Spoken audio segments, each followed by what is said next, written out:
Warahmatullahi wabarakatuh.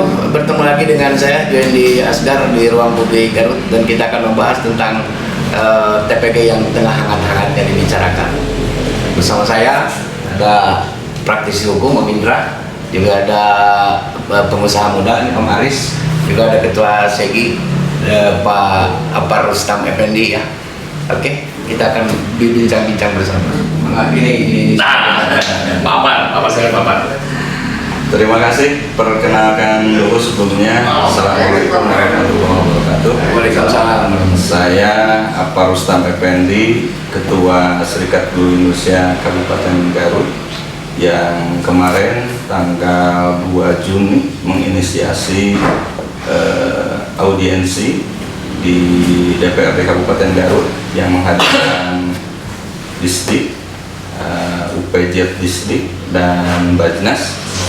Tentu ini berdasarkan keluhan-keluhan atau masukan-masukan dan laporan-laporan dari para guru yang secara tiba-tiba ternyata ketika pencairan TW1 per 3 bulan. Apa itu TW? 3 bulan. Pencairan 3 bulan pertama ini ternyata ada sejumlah uang yang hilang, dan setelah dikonfirmasi ternyata itu ada potongan. Hilang itu dilihat dari mana, Pak? Hilang itu dilihat dari mana? Nah, hilang itu hilang dari jumlah yang harus diterima.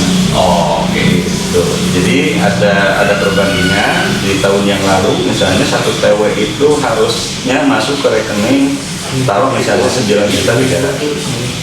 Nah, ternyata di TW pertama di 2021 itu hanya 9 juta. Nah, kemudian bertanya-tanya kemana ini uang yang hilang, dan setelah dikonfirmasi ternyata katanya itu adalah dipotong untuk zakat profesi. Zakat profesi ya. Jadi zakat profesi, tapi itu dibenarkan nggak? Nah, kalau Menurut kita Segi merujuk kepada, tentu kita kan saya yakinkan dulu ketika audien pun bahwa semua yang duduk di depan itu adalah penyelenggara negara. Nah, artinya bahwa kita akan taat dan patuh kepada tata hukum negara yang ada di NKRI ini.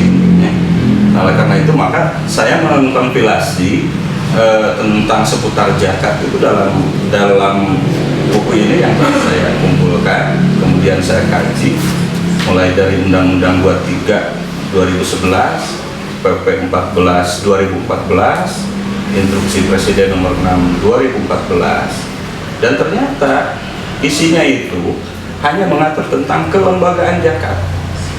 Instruksi bagaimana instansi pemerintah itu mengoptimalisasi pengumpulan zakat. Tidak sama sekali mengatur tentang mujaki. Nah, sementara kan kalau guru yang dipotong ini adalah mujaki, gitu kan. Nah, makanya kami mempertanyakan dan mempersoalkan kok kenapa ini dipotong secara tiba-tiba. Dan ini diyakini bahwa betul-betul ini pemotongan ini tidak berdasarkan kepada Undang-Undang 23 2011. Ya. Karena di Undang-Undang 2003-2011 ini dijelaskan bahwa pengelolaan zakat itu salah satunya itu harus berdasarkan asas kepastian hukum.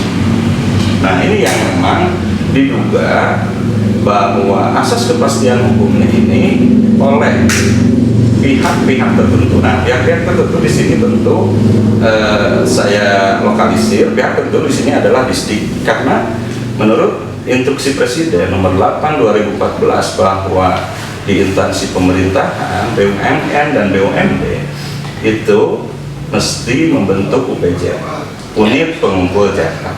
Dan tentunya secara teknis unit pengumpul zakat ini merupakan bagian dari Bajnas yang fungsinya itu akan membantu dalam pengumpulan dana zakat. Sementara yang terjadi adalah pemotongan secara otomatis. Nah, yang terjadi adalah pemotongan secara otomatis begitu. Nah, ini zakat. Zakat dipotong otomatis tanpa ada konfirmasi ke yang bersangkutan. ini ada yang Pemandangannya seperti apa? ada sedikit aneh di Kak Haris.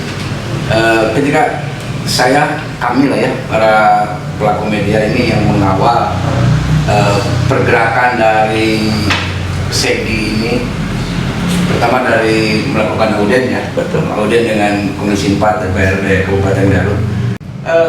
Kenapa saya harus mengawal kebijakan payroll system ini ya?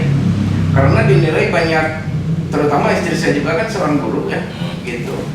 Memang kapuncit dalam tanda mereka itu kapuncit tanpa konfirmasi. Nah itu merasa dalam tanda kutip dirampok juga Pak.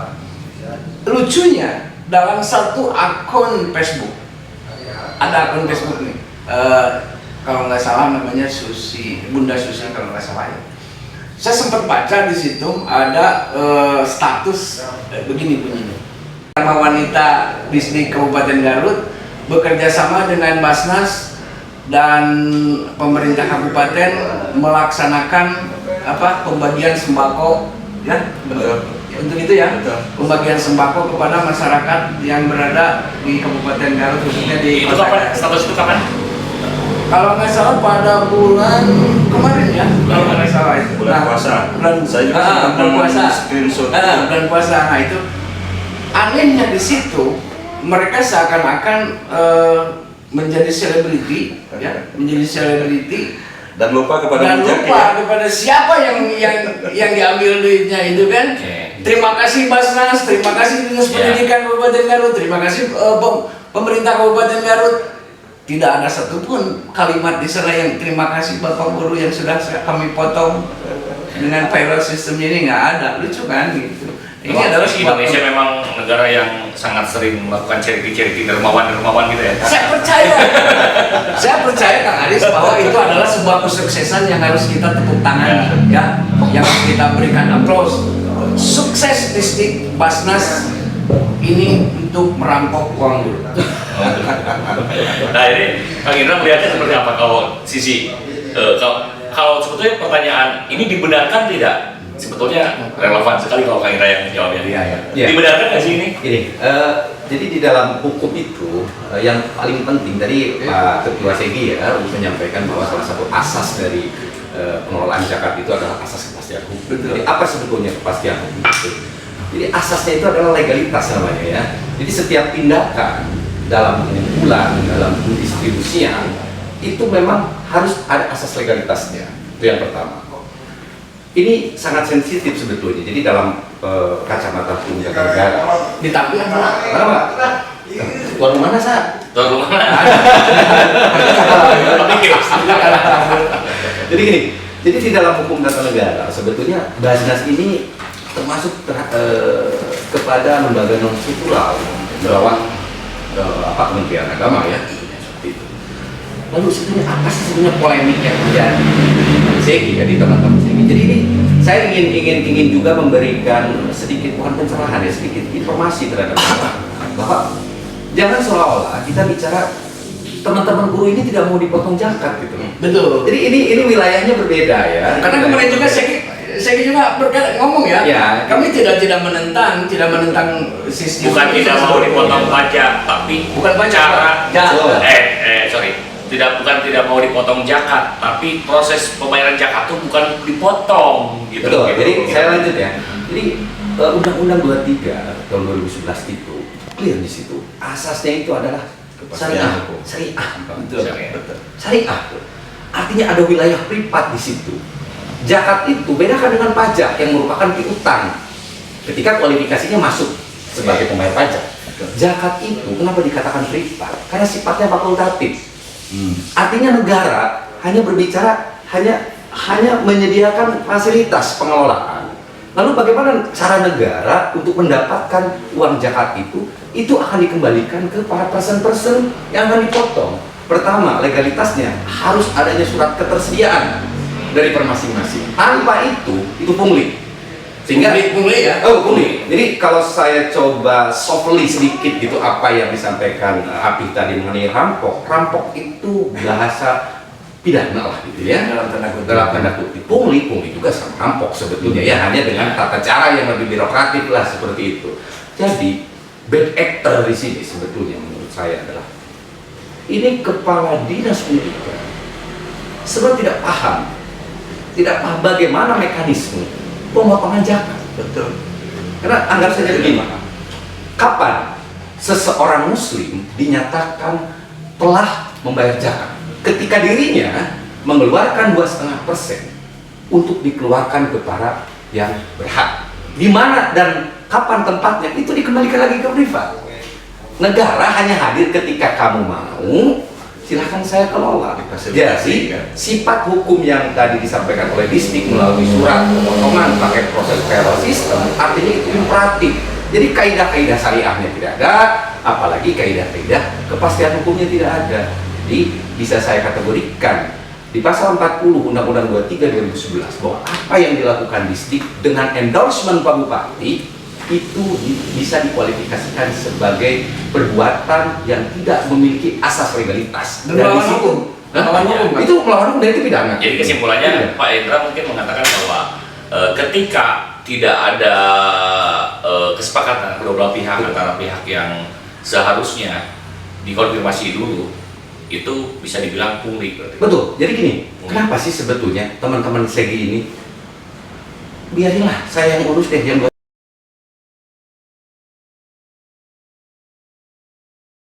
atau filosofisnya lah gitu ya. Sebetulnya itu untuk gini rasio ketimpangan kemiskinan di Indonesia itu cukup jauh, makanya pengelolaan dana itu paling tidak secara distribusi bisa gap dari gini rasio itu.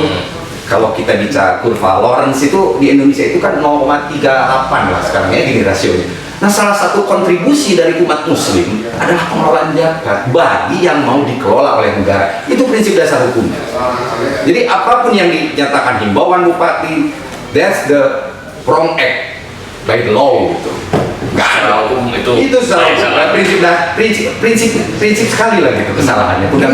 Secara sederhana juga kita kan bisa melihat Om Indra, ketika pengelolaan zakat ini betul-betul secara profesional dan proporsional dilakukan oleh Basnas, saya kira dengan 2 miliar per bulan itu tidak akan ada orang Garut yang kelaparan, tidak ada orang Garut yang hidupnya sepanjang distribusi Basnasnya benar. Iya, jadi saya katakan secara profesional dan proporsional kan. Karena gini Bu, Basnas ini salah satu lembaga yang tidak dapat dimasuki oleh inspektor. Betul. Lalu the question is, siapa yang berhak melakukan audit di situ? Oke. Itu problem yang harus kita jawab sebetulnya. Siapa? Basnas Garut sendiri sudah mendapatkan WTP beberapa kali ya, tetapi kan kita juga bukan bukan anak kecil yang mudah diiming-imingi. WTP itu sekarang bisa dibeli Pak. Karena WTP itu cuma laporan doang. Berarti rencana Segi untuk ke depan menyikapi hal ini seperti apa? Ya. Yang pertama perlu dijelaskan bahwa saya secara pribadi dan organisasi saya sangat mendukung terhadap program pengembangan zakat. Sama sekali tidak bermaksud untuk menghalang-halangi. Tapi tolong hantarkan para guru ini berzakat sesuai dengan tadi syariat Islam. Artinya bahwa harus ada ridho sama ridho yang dibuktikan oleh surat kesediaan atau surat tidak bersedia kemudian nanti itu tawaran dari Segi, berarti tawaran dari Segi mekanismenya yang seharusnya tidak seperti itu seperti apa? Nah, seharusnya memang tadi sosialisasi itu tidak hanya sekarang. Ini dilakukan secara terus-menerus dan nanti itu kan akan terjadi ada yang bersedia, ada yang tidak bersedia. Yang bersedia silakan, yang tidak bersedia jangan dipaksakan. Ya, dan tidak boleh dihakimi juga. Betul. Tidak boleh dihakimi karena bisa jadi dia berzakat dengan cara lain atau bahkan tidak berzakat pun dihakimi. Nah, salah satu kasus misalnya ada guru dari Cilabu nelfon saya, kebetulan suaminya itu pendana. Merasa bingung juga kan, ketika dari kabupaten sudah dipotong, lalu kebiasaan berzakat di kampung itu dipertanyakan, kenapa? Dengan ini Pak Kiai orang yang berzakat, tapi Pak Kiai ini jadi tidak zakat. Padahal sudah zakat, sudah tolong kan ya. Jangan terjadi polemik seperti ini. Oke, bagaimana menurut Kang Indra? Ya. Kembali, saya sih sebetulnya mencoba mensederhanakan ini, mengembalikan lagi kepada kaidah-kaidah hukum ya.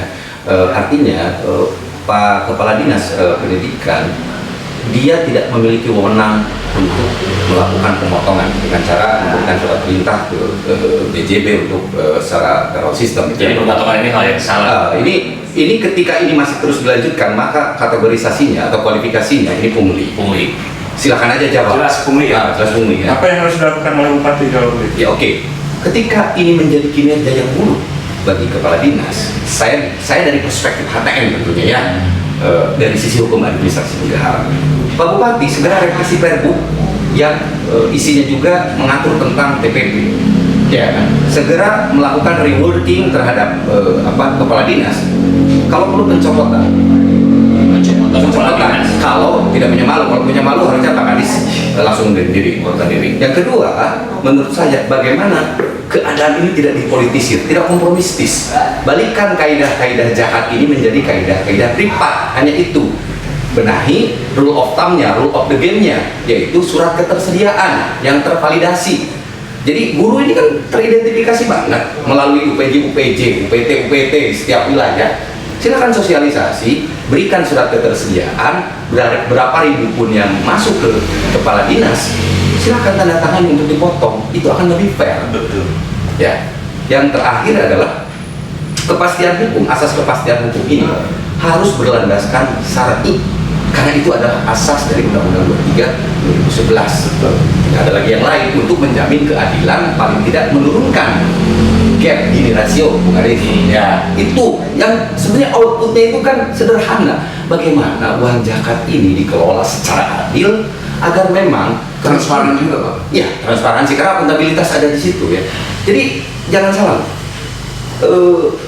Sistem pelaporan keuangan tidak hanya disampaikan ke Bupati ataupun disampaikan ke institusi vertikal Basnas saja, maka ke publik pun seharusnya itu harus akuntabilitasnya harus ada. Aksesibilitas untuk saya melihat keuangan Basnas, kuartal report atau laporan per kuartalnya seperti apa, per tahunnya seperti apa, harus clear. Karena itu adalah menjalankan fungsi-fungsi dari transparansi itu sendiri. Jadi bagi saya kepastian hukum itu karena tidak ada asas legalitasnya, segera hentikan proses-proses ini agar polemik di teman-teman saya juga ke depan sinergitasnya itu bisa dilakukan dengan cara apa? Rekonsiliasi kembali.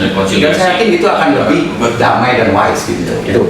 Tapi Abdi sepakat nggak dengan kategori pungli? Ya, sepakat sekali karena dari mula kita mengawal sistem payroll system ini dari 2019 kalau nggak salah, ya 2019, 2020 itu gencar-gencarnya dilakukan sosialisasi dan 2021 baru eksekusi ya ke kepala sekolah dulu, kemudian ke guru. Nah, di sini mulai timbul polemik ini karena memang tadi itu tidak adanya kesepakatan antara kedua belah pihak. Nah, yang harus disikapi bersama adalah karena saya sebagai pewarta, pelaku media, tentunya kami akan terus mengawal sampai di mana kebijakan-kebijakan ini bisa memuaskan semua pihak, baik muzaki, guru itu kan muzaki ya, muzaki ataupun pengelolaan sistem di dalam Basnas sendiri yang menurut saya kalau itu dikelola dengan baik dengan sistem yang paripurna,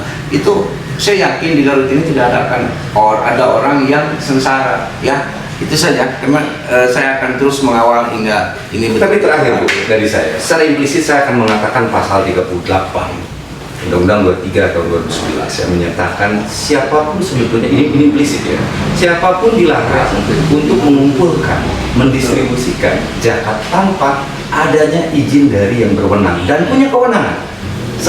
Ada kesetujuan. Iya, artinya pasal 38. Siapa di sini yang berwenang tadi? Yang berwenang itu regulasi, harus ada regulasi. Betul. Ya, Jadi yang berwenang itu gini, kalau kita bicara yang berwenang, siapa sih yang berwenang memungut zakat? Ya oke, para UPJ nanti dilaporkan ke kepala dinas, tapi kewenangan itu akan muncul ketika ada surat ketersediaan. Jadi masih ada syarat dan ketentuan yang harus dipenuhi sehingga dia punya wewenang untuk memerintahkan surat pemotongan. Dan pasal 38 di Undang-Undang 23 2011 itu adalah cukup pidana Pak, dan itu pidananya 1 tahun. Sehingga apa? Ini jangan sampai masuk ke kualifikasi pasal itu, tapi udah terpenuhi, dia tidak punya wewenang, dia ngumpulin, udah. Itu poin dasarnya. Ya, terakhir sekali saya menantang Basnas, BJB dan Dinas Pendidikan Kabupaten Garut untuk mengklarifikasi apa yang Anda perbuat kepada publik melalui acara ini dari Oke. apa ini? Ruang publik Garut. Ruang Publik Garut. Oke.